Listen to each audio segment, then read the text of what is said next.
Halo semuanya, selamat datang kembali di video analisa harian USD bersama Mandana. Ini adalah analisa harian Euro USD pada hari ini, tanggal 2 Juni 2023. Seperti biasa, jika teman-teman suka dengan videonya, teman-teman jangan lupa like dulu videonya, subscribe bagi yang belum subscribe, hidupkan lonceng dan di-share yang sekiranya memerlukan analisa harian di Euro USD pada hari ini. Sebelum saya mulai, untuk analisanya seperti biasa disclaimer dulu, jadi semua hal yang saya sampaikan di sini itu bersifat edukasi. Jadi tidak ada unsur paksaan untuk teman-teman ikut ke dalam video analisanya. Jadi segala aktivitas trading itu menjadi tanggung jawab pribadi teman-teman sendiri. Dan di sini intinya kita itu sama-sama belajar bagaimana menganalisa, bagaimana memprediksi arah market selanjutnya. Karena yang kita inginkan adalah bisa menghasilkan profit di Euro USD pada kesempatan kali. Oke, langsung aja kita lihat analisa kemarin. Tapi sebelum itu, bagi teman-teman yang sudah support Amandana di Saweria yang ada di sini, saya ucapkan banyak terima kasih. Semoga teman-teman bisa profit terus, bisa profit konsisten. Semoga diperlancar rezekinya, diperlancar semua urusannya, dan dipermudah semuanya. Dan bisa terus trading dengan konsisten. Amin. Jadi langsung aja kita lihat dulu kemarin ya, terakhir yang saya buat kan di hari Rabu ya, di hari Rabu yang dimana saya plotkan itu adalah angka terendah itu bisa sampai di 6.600 ya, terendah itu bisa sampai di 6.600 dan ternyata harga itu di hari Rabu sempat drop signifikan di bawah 6.600 dan ketika sampai di 6.600 ya, kalau teman-teman lihat kan 6.600 adalah zona area demand kita di sini ya, zona demand kita. Zona demandnya sebesar ini, tapi kalau saya pakai titik tengah itu di 6.600 dan harga benar-benar masuk ke dalam zona demand. Dan kalau teman-teman lihat di time frame H1 itu kita ada yang namanya perfect bullish engulfing di sini ya. Perfect bullish engulfing di sini yang dimana teman-teman bisa entry setelah bullish engulfing di sini, tapi kan permasalahannya ini kan jam 2 pagi ya kan. Ini kan jam 2 pagi di sini. Ini nggak mungkin teman-teman entry di sini ya kan, nggak mungkin teman-teman, mungkin antara saya ataupun teman-teman sendiri palingan sudah tidur di sini. Jam 1 jam 2 pagi mungkin sudah tidur ya. Ya kalau saya sendiri sih ini jam 2 pagi sudah ke alam mimpi sepertinya ya. Jadi kalau dilihat ya, jika teman-teman terlewat seperti ini keadaannya, biasanya sih market akan memberikan kesempatan kita untuk entry lagi. Dan kebetulan juga kemarin ada kesempatan entry lagi sekali ya di jam 4 sore kemarin. Jam 4 sore dan apalagi kemarin kan libur ya kan, hari lahirnya Pancasila ya kan. Jadi otomatis kan kemarin teman-teman pasti sempat lihat chart gitu kan. Dan di sini juga ada bullish engulfing juga, dan yang dimana bullish engulfing di sini meretest yang namanya bullish engulfing sebelumnya. Jadi dia membuat bullish engulfing, kemudian meretest bullish engulfing dan dikonfirmasi dengan adanya bullish engulfing lagi sekali. Itu sebenarnya teman-teman itu kondisi satu bisa entry. Ya. Kondisi kedua adalah teman-teman bisa lihat di sini di 1 jam berikutnya harga itu akhirnya sudah nge-break trend line. Ya. Sudah nge-break trend line yang ada di sini ya, yang sudah saya gambarkan di hari Rabu kemarin. Harga sudah break trend line dan ketika break trend line retest lagi ya, ini teman-teman bisa lihat harga turun signifikan tapi kemudian harga bergerak naik. Dan ini 7450 juga dengan mudahnya di breakout ya kan. Sudah tidak sudah tidak bagus lagi kondisinya. Dan otomatis ini sudah profit ya. Bagi teman-teman yang ambil buy entah itu di sini, mungkin ada yang begadang ya di sini, atau mungkin ada yang nge-buy di sini ya, atau mungkin ada yang nge-buy di sini, itu semuanya sudah profit. Di ketiga area buy di sini itu teman-teman sudah profit semua. Mungkin teman-teman yang nge-buy di bawah trendline mungkin apa ya, itu teman-teman kurang ngerti mungkin kenapa kita bisa nge-buy di sini ya kan. Pertama kita hapus trendline dulu ya supaya nih nggak terlalu banyak ada apa namanya, ada garis ya. Pertama kita lihat di daily dulu. Sebenarnya market trend market saat ini itu kan jelas banget bullish. Tapi kalau teman-teman berpandangan cuma segini aja, jika teman-teman hanya berpandangan seperti yang ada di gambar di video sekarang,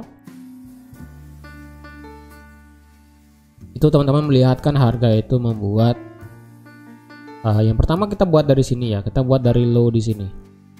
Kita buat dari low di sini. Harga membuat high, low, high, low, high, low, high. Ketika sudah kena high yang ada di angka 1.11.000 ya, 1.11.000, apa yang terjadi? Harga kemudian pertama dia membuat lower high. Nah, dia membuat lower high, kemudian apa yang terjadi? Dia break lower high, kemudian dia break higher low yang ada di sini ya. Dia break, retest, kemudian turun ke bawah. Nah, apakah sebenarnya kita dalam kondisi uptrend atau downtrend? Jika market structure sekarang itu adalah masih bearish. Market structure sekarang ya. Sekarang dalam artian kita hanya berpatokan dari sini ya. Dari sini. Ini masih bearish benar masih bearish, tetapi jika overall bearish itu saya tidak bisa katakan. Kenapa? Karena low yang membuat high tinggi ini kan low 1 ya, ataupun originalnya lah bahasanya, ini belum di break ya. Ini belum di break ke bawah, sehingga kalau saya pribadi belum bisa dikatakan ini sebagai berubah tren secara garis besar. Karena kalau mengingat juga secara historical kemarin yang di tanggal 1 Februari 2023 kemarin, penurunan Euro USD di sini juga tidak bisa melebihi low yang ada di sini ya. Original low-nya pada saat membuat higher high di sini ini kan ada di angka 4832. Harga itu turun tidak melewati 4832, yang ada harga itu membuat higher high baru dari sini ya kan. Oleh karena itu saya katakan jika ini tidak di break ya, original 1 ini tidak di break dan juga original 2 ini tidak di break, maka secara keseluruhan belum bisa dikatakan untuk bearish trend untuk saat ini. Tapi untuk market structure saat ini ya, seperti yang sudah saya tadi buat yang ini ya, market structure saat ini memanglah bearish ya, memanglah bearish. Tapi overall kita masih dalam kondisi market yang trennya masih bullish. Dan kalau teman-teman juga tarik Fibonacci-nya dari original di sini sampai yang paling tinggi di sini, harga kemarin itu ya terendah sampai ke angka Fibonacci 78,6. Ini teman-teman bisa tarik ya. Nah, dari paling bawah di sini sampai di sini Euro USD kemarin di hari Kamis ya. Oh, di hari Rabu ya, di hari Rabu benar, di hari Rabu penurunannya sampai di 78,6. Kena Fibonacci ini harga kemudian naik. Seperti itu. Jadi apakah kita bisa ambil buy posisi saat ini? Kalau saya pribadi menunggu ini di break ya. Kalau saya pribadi ini akan saya tunggu break dulu ya. Ini akan saya tunggu break dulu. Kenapa? Karena area supply di sini ini yang menciptakan low ya. Ini menciptakan yang namanya lower low baru pada saat market yang saat ini. Market yang saat ini masih bearish. Ini kan kalau dilihat ya, dia membuat higher low, lower low, higher low, lower low, higher low, lower low, higher low. Oke, higher low, lower low, higher low, lower low. Jadi kalau dilihat sebenarnya ini batasan terakhir sebenarnya, yang dimana ini juga merupakan low. Ini high-nya di sini. Jadi 7.700 sampai di 7.955 ini menjadi, dan kebetulan juga di sini ada yang namanya area supply. Jadi jika ini bisa di break, maka kemungkinan besar ya, kemungkinan besar harga itu bisa bergerak naik. Jika ini di break ya, jika ini di break, maka kemungkinan harga itu bisa lanjut bergerak naik sampai di 9150. Tapi halangan tentu aja masih ada ya. Yang pertama kita punya area resistance become support become resistance yang ada di angka 8450 ya. Nah, teman-teman bisa lihat di sini ini menjadi support di break menjadi resistance, dan otomatis 8450 menjadi area resistance selanjutnya setelah 7.700 ini di break. Jika area ini berhasil di break, maka selanjutnya adalah di 8450. Jika 8450 berhasil di break, maka otomatis ke 9000. Jadi otomatis ke 9105. Kalau kita lihat kemarin itu secara berita untuk dari euro, sebenarnya dari segi euro sebenarnya bisa melemah. Kenapa? Yaitu tingkat inflasi di euro sudah menurun ya, dari core-nya dan juga tingkat inflasinya. Dari tingkat inflasinya kemarin drop ke 6,1%, kemudian core-nya turun ke 5,3%. Di mana sebenarnya sudah sama-sama turun signifikan sih ya. Tapi permasalahannya adalah pada saat di jam setengah 6 di sini, 30 menit setelahnya, di sini kan ada Presiden Lagarde speak, yang dimana dia itu kemarin speak di German Saving Bank Conference di Hannover. Jadi pada saat dia speak kemarin ataupun berbicara, dia kan pas banget berbicara setelah data inflasi ini keluar, dan ternyata Presiden Lagarde sendiri mengatakan bahwa inflasi ini masih tinggi. Tidak ada bukti yang menyatakan bahwa inflasi sudah mulai mereda. Belum ada tanda-tanda yang sebenarnya bisa membuat bank sentral itu akan tidak akan menaikkan suku bunga. Dan kenaikan suku bunga diperlukan untuk melawan inflasi. Jadi walaupun inflasinya dibilang turun, tetapi Christine Lagarde selaku gubernur dari ECB itu tetap hawkish dari bahasanya, sehingga kalau kita lihat juga pada saat berita ini keluar ya, tingkat inflasi keluar, yang ada malah harga bergerak naik ya kan. Terus kemarin didukung juga oleh data USD yang sebenarnya turun. Kalau kita lihat ADP non-farm itu lebih rendah dari data sebelumnya, tingkat pengangguran juga lebih tinggi dari data sebelumnya ya. Dan ISM manufacturing juga lebih rendah dari data sebelumnya. Jadi semua data USD kemarin lebih rendah dari data sebelumnya. Dan untuk hari ini harap berhati-hati karena hari ini adalah NFP. Ingat ya. Jadi karena ini merupakan hari NFP, bisa saja ini sangat akan bergerak sangat volatil ya. Karena ini mendekati area supply. Ya, area demand masih sama di 6.600 ya. Ini akan saya delete aja lah ya sudah. 6.600 masih menjadi area demand. Dan supply-nya di 7.700. Kalau dilihat juga hari ini ada NFP yang dimana diperkirakan tingkat pendapatan rata-rata per jamnya diperkirakan akan mengalami penurunan. Lalu tingkat NFP-nya diperkirakan akan turun, yaitu menjadi 180.000. Ini dikit sekali sih sebenarnya. Lalu tingkat penganggurannya diperkirakan naik.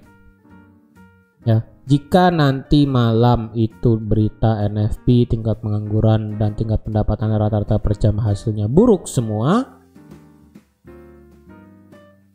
9.000 saya rasa sih tidak kalau dilihat dari harga sekarang ya.